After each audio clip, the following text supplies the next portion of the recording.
সেই অনেককাল আগের কথা।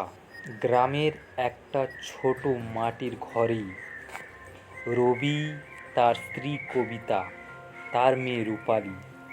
রবি গ্রামের জমিতে কাজ করত, রূপালীর মা ঘরে কাজ করত। রূপালী প্রতিদিন ঘুরতে যেত তাদের বাগানে। হঠাৎ একদিন রূপালী দেখতে পায় তাদের বাগানে একটা কাঁটা গাছ দেখতে পায়। আর রূপালী মনে মনে বলে, এমন গাছ তো আমি কোনোদিন দেখিনি। আর গাছটি কোথা থেকে এলো? আর গাছটি কাঁদছিল।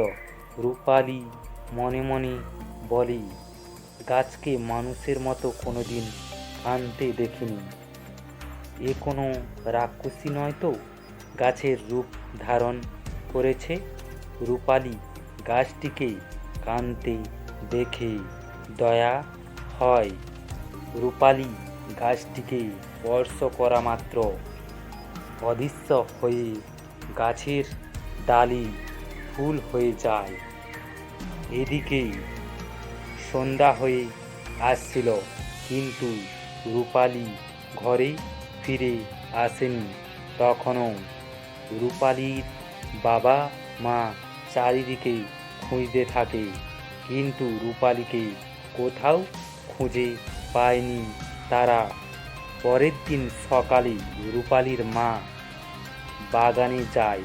তখন রূপালীর মা শুনতে পায় কেউ যেন তাকে ডাকছে, কিন্তু চারিদিকে কাউকে দেখতে পাচ্ছিল না। প্রথমে রূপালীর মা বিশ্বাস করছিল না, তারপর রূপালীর কণ্ঠ শুনতে পায়।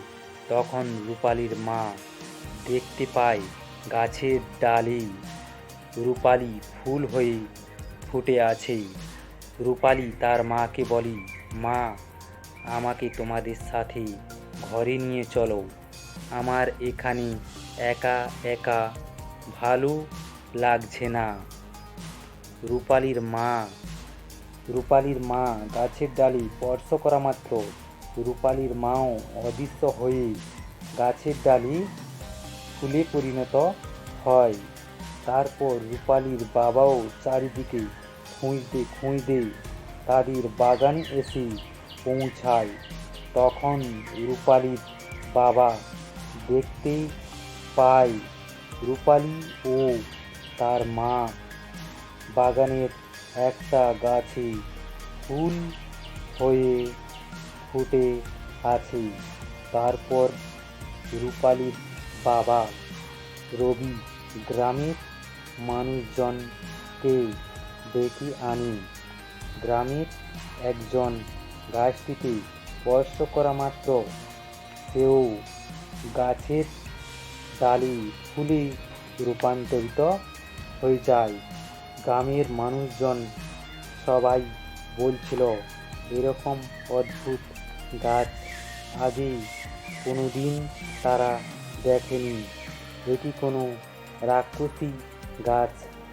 কেউ এই গাছের কাছে যেও না, সবাই এখান থেকে পালিয়ে চলো। এরপর রবি কী করে তার মেয়ে রূপালী ও তার স্ত্রী কবিতাকে ওই গাছের ফুল থেকে কী করে মুক্ত করবে, আগের মতো মানুষের রূপে কী করে ফিরিয়ে আনবে তাদের। তারপর রবির মনে পড়ে রবিদের গ্রাম পেরিয়ে দক্ষিণে একটা পাহাড় আছে। সেই পাহাড়ের গায়ে বসবাস করে একজন সাধু বাবা। তারপর রবি সাধু বাবার কাছে গিয়ে সব কিছু বলে। সাধু বাবা সব কিছু শোনার পর চোখ বন্ধ করে তারপর চোখ খুলে রবিকে বলে, ওই গাছটি একটি অভিশপ্ত গাছ, ওই গাছ থেকে তোর মেয়ে ও স্ত্রীকে মুক্ত করার জন্য ভাঙাচোরা ঝুপড়িতে একজন বুড়িমা বসবাস করে। তারপর রবি সাধু বাবাকে সঙ্গে নিয়ে বুড়িমার কুটিরের সামনে এসে উপস্থিত হয়। তারপর বুড়িমা বুড়িমা বলে ডাকতে থাকে। তারপর সেই কুটির থেকে একজন বুড়িমা বেরিয়ে আসে। তারপর সাধু বাবা বুড়িমাকে অভিশাপ তুলে নিতে বলে, কিন্তু বুড়িমা অভিশাপ তুলতে রাজি হয় না। তখন রবি বুড়িমাকে বলে, বুড়িমা, তুমি যদি অভিশাপ না তুলো, আমি আর কোনোদিন আমার মেয়ে ও স্ত্রীকে ফিরে পাবো না।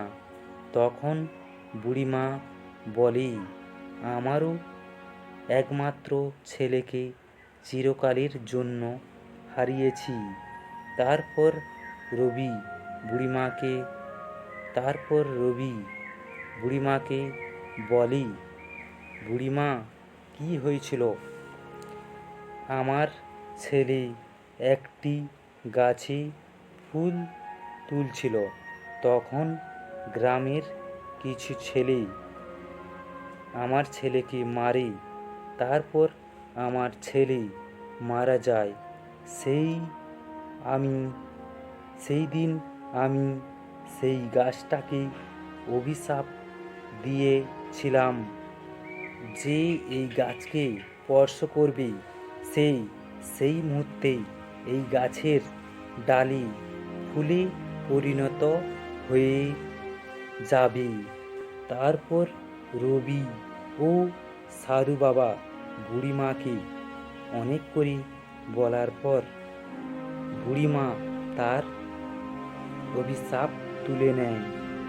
তারপর রূপালী ও তার মা সেই গাছের ফুল থেকে মুক্ত হয়ে আগের মতো মানুষ রূপে ফিরে আসে, আর কাঁটা গাছটিও তার অভিশাপ থেকে মুক্ত হয়ে যায়।